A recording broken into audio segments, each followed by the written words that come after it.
Charles Fillmore wrote this, and he calls it invocation. I am now in the presence of pure being, immersed in the Holy Spirit of life, love, and wisdom. I acknowledge thy presence and power, O blessed Spirit. In thy divine wisdom, now erase my mortal limitations. From thy pure substance of love, bring into manifestation my world according to thy perfect law. Truly, within every one of us there is a call, a deep longing, a soul's yearning to connect,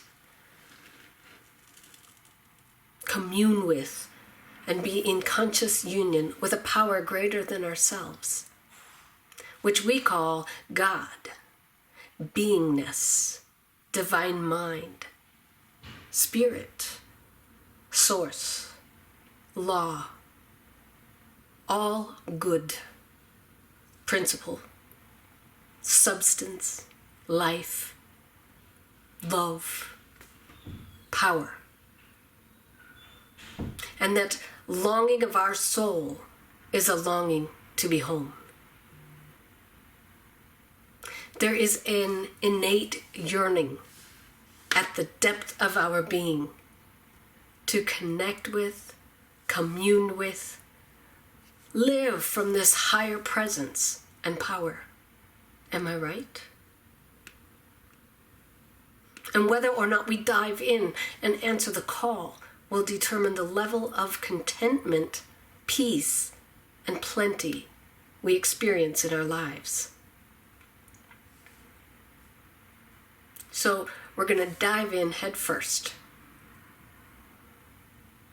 I want to begin, however, with the recognition that sometimes this world of form can grab our attention, can be so all-consuming, can be so real that it seems to leave a little, if any, space for anything more than just coping with, dealing with it, let alone making that deep connection our souls long for. To illustrate, there's a story in the Hindu tradition about a yogi whose guru left him under a tree on a riverbank to meditate on God. The yogi had only two possessions, his loincloth and his begging bowl. One day he would walk to the village to beg for food. The rest of the time he spent in contemplation of God. One night he washed out his loincloth and hung it on a tree to dry. When he awakened the next morning, it had been chewed up by a rat. With great embarrassment, that day he had to beg for both food and a new loincloth, and then went right back to contemplating God. A few days later, he washed out his new loincloth and hung it up to dry.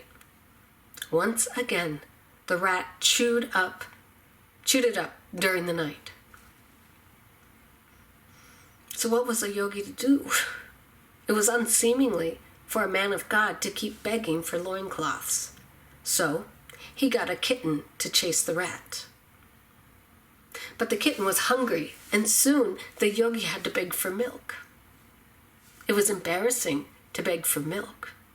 So he found a stray cow. All went well until the summer heat burned off the grasses and the yogi had to beg fodder for the cow.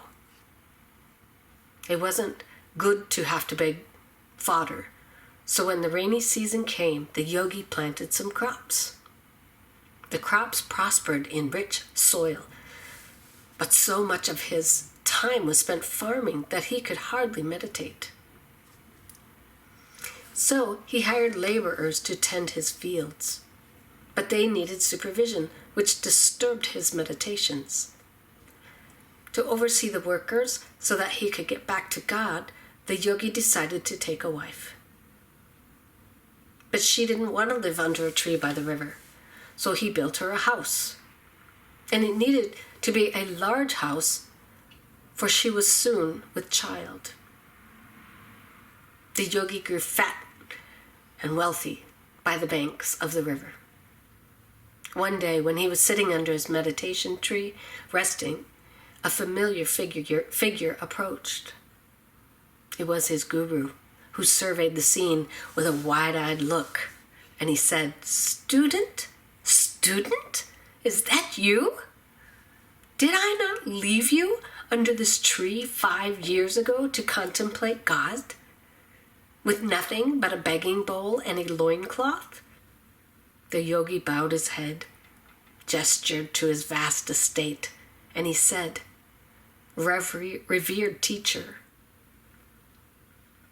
I know it seems hard to understand, but truly, this was the only way I could keep my loincloth."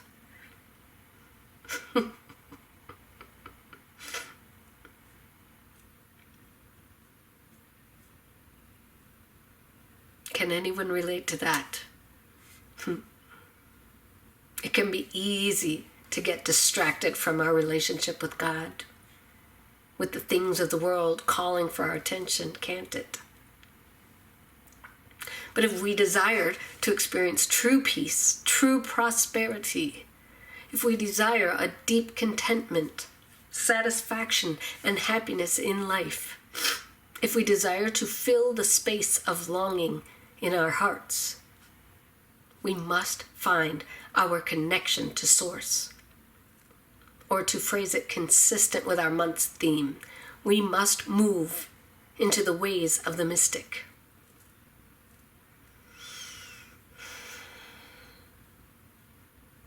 So did that statement, "We must move into the ways of the mystic," cause you to wince? I'm no mystic, you might think.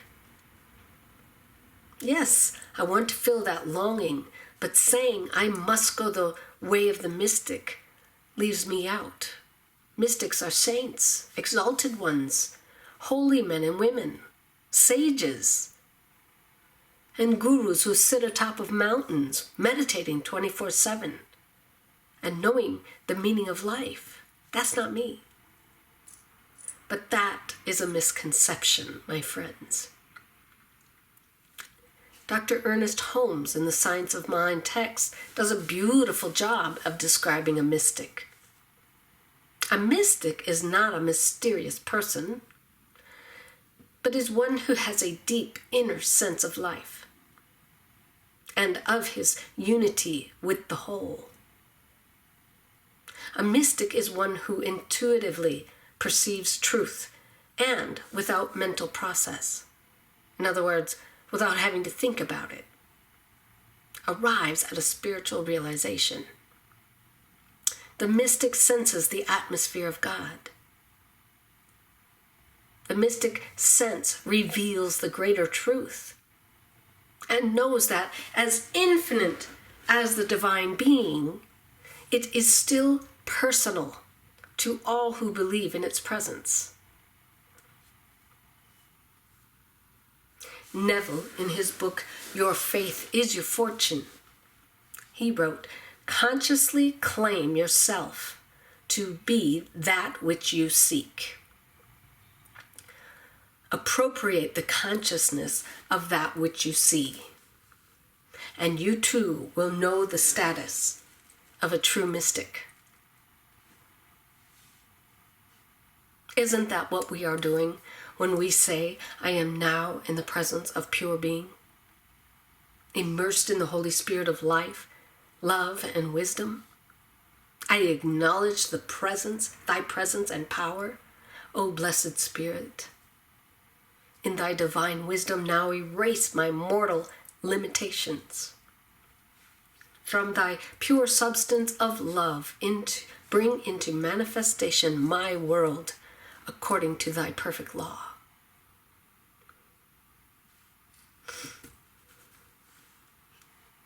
In the book of Matthew, chapter 28, verse 18, it says, "All authority hath been given unto me in heaven and on earth." Rabbi David Cooper, in his book, God is a Verb, wrote that whenever he sat down with holy men and women, whether they were Buddhist monks or Native American shamans or Catholic priests, and they shared their mystical insights and experiences, they all said the same thing. Different words, yes. Different focus for different times, different cultures and different people. Yes. But the message was the same. And the message, the deep message that each of these teachers spoke about is really quite simple. It's not complicated. And it is that we each have something profound within us, and that we all must do, that all we must do is to awaken to it, become present to it, and come alive to it. In roughly 500 BCE, there was a man named Siddhartha Gautama walking the earth, doing his holy work. He was astounding people with his mere presence. So they asked, not who are you, but what are you? Are you an angel, they asked. No, he said. Are you a god then? They asked. No, he replied. I am simply one who is awake. And he became known as the Awakened One, which is what Buddha means. We each have something profound within us, and all we must do is awaken to it, become present to it, come alive to it. It really is that simple. But we try to make it complicated, don't we? To illustrate how complicated we sometimes try to make things that are very simple, I want to tell you a story of Sherlock Holmes. Sherlock Holmes and Dr. Watson went on a camping trip. As they lay down for the night, Holmes said, "Watson, look up into the sky and tell me what you see." Watson said, "I see millions and millions of stars." "And what does that tell you?" Holmes asked. "Well, astronomically," Watson replied, "it tells me that there are millions of galaxies and potentially billions of planets. Theologically, it tells me that God and his universe are infinite. Meteorologically, it tells me that we will have a beautiful day tomorrow." Feeling rather self-satisfied that he had come up with all of these angles so quickly and clearly, he turned to Holmes and said, "So what does it tell you?" "Well," he said, "it tells me somebody stole our tent."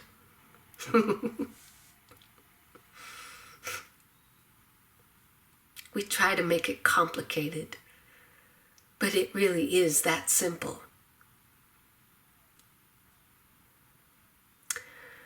Who do you think you are? You are spirit. You are the activity of God, expressing as you. Every experience in life is an opportunity to take the steps that lead toward the fulfillment of your glorious potential. Paul Hasselbeck says in Heart-Centered Metaphysics, we must relieve our minds of a personal God ruling over us in an arbitrary man-like manner. God is not a person, but principle. Essentially, mysticism recognizes that God is in all, and it is the practice of seeing and sensing, observing, feeling, and experiencing God within and without. It is the practice of letting God guide and direct and inspire. We call this our intuition. Charles Fillmore, Unity's co-founder, wrote in Talks on Truth, Elijah found that the voice of God was not in the wind, not in the earthquake, and not in the fire, these beings of the intellect, but in the still small voice. You know what I'm talking about, don't you?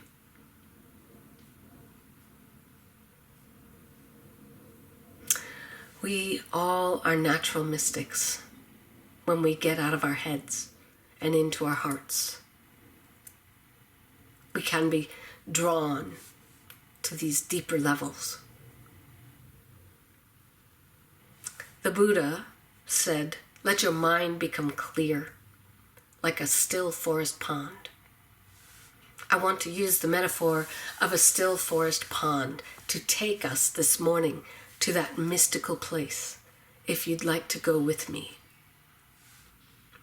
Close your eyes and relax into your seat and take a few deep breaths.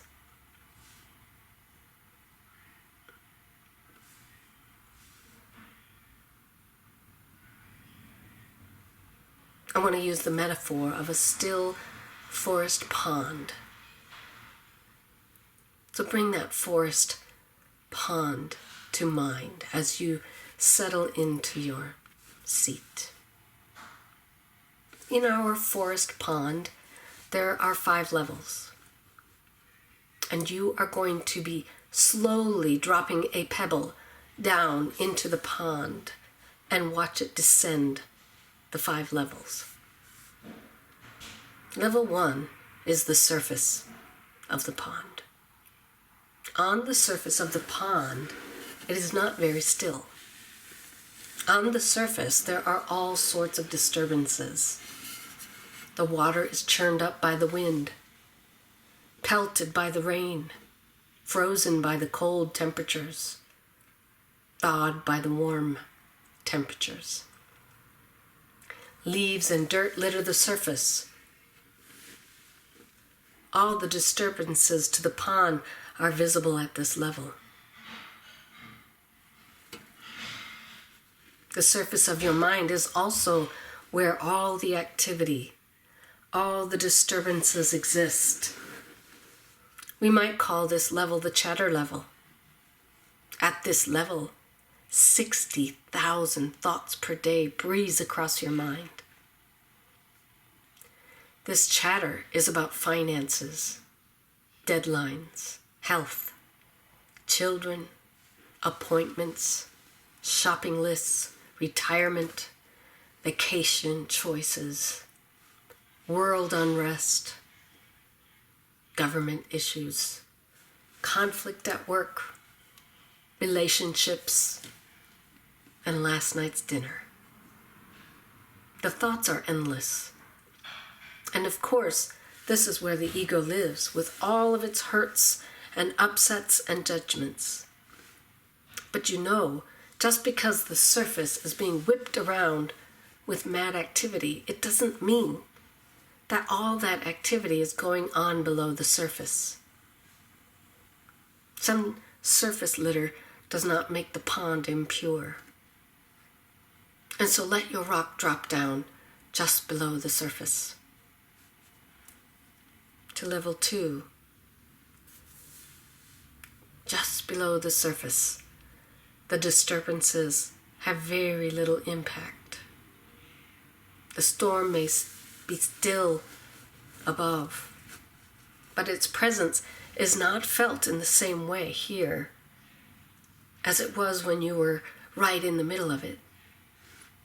Likewise, when you go below the surface of your mind, you leave the egoic chatter behind.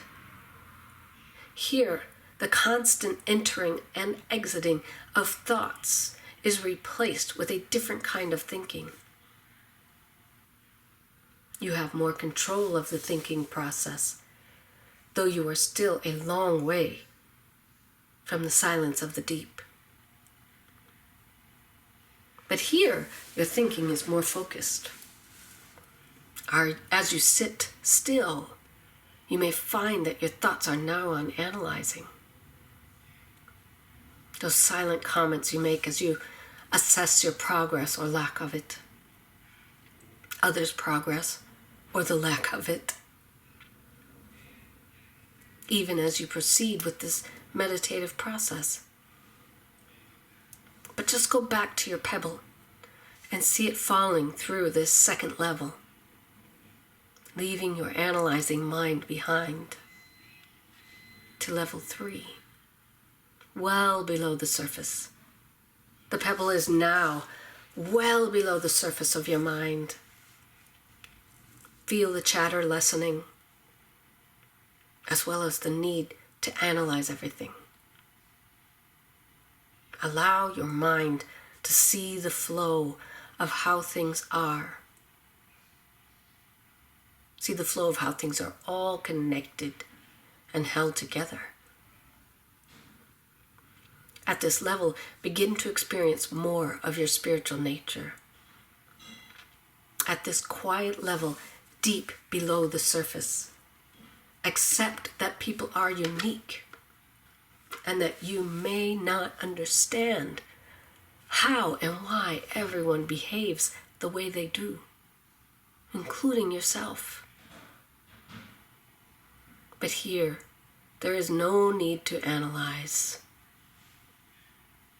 It's much more rewarding to just surrender to the flow. Feel the flow of acceptance followed by gratitude. And as you surrender to the flow, the pebble drops even deeper to level 4, which is stillness. You are now getting to the place where you are actually experiencing the shutting down of the dialogue. In this space, thoughts begin to disappear as you sink into pure awareness. Notice the silence of awareness as fewer thoughts swim through. As your mind becomes quieter, you might notice joy beginning to sparkle.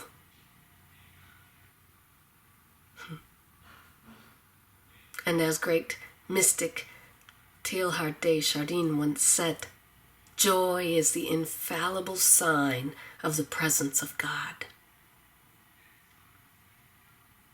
At the 4th level below the surface of your mind, begin to experience joy. Begin to experience the presence of God.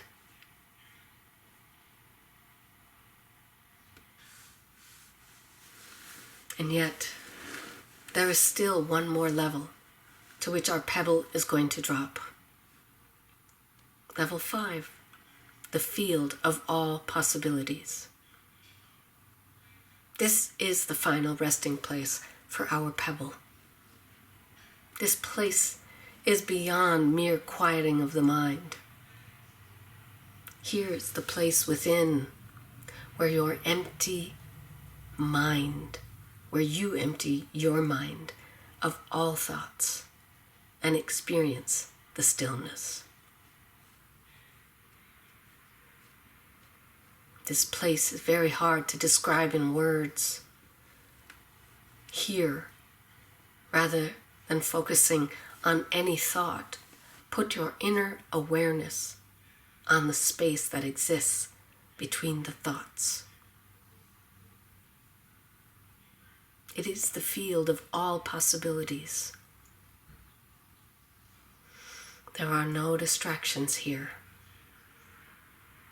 No separation. Only consciousness. Pure consciousness merged into one.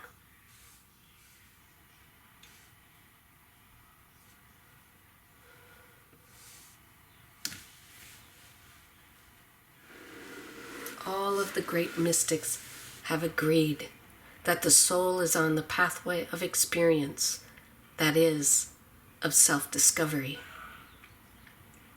that is on its way back to its Father's house, and that every soul will ultimately reach its heavenly home. You are home. welcome.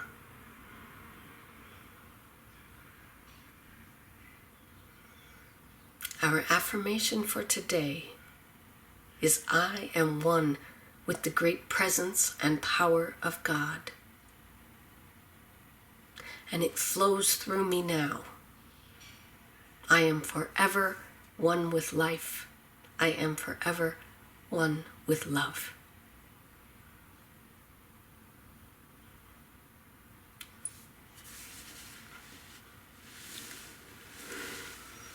God bless each of you this week. Have a beautiful week. And we'll see you next week. God bless.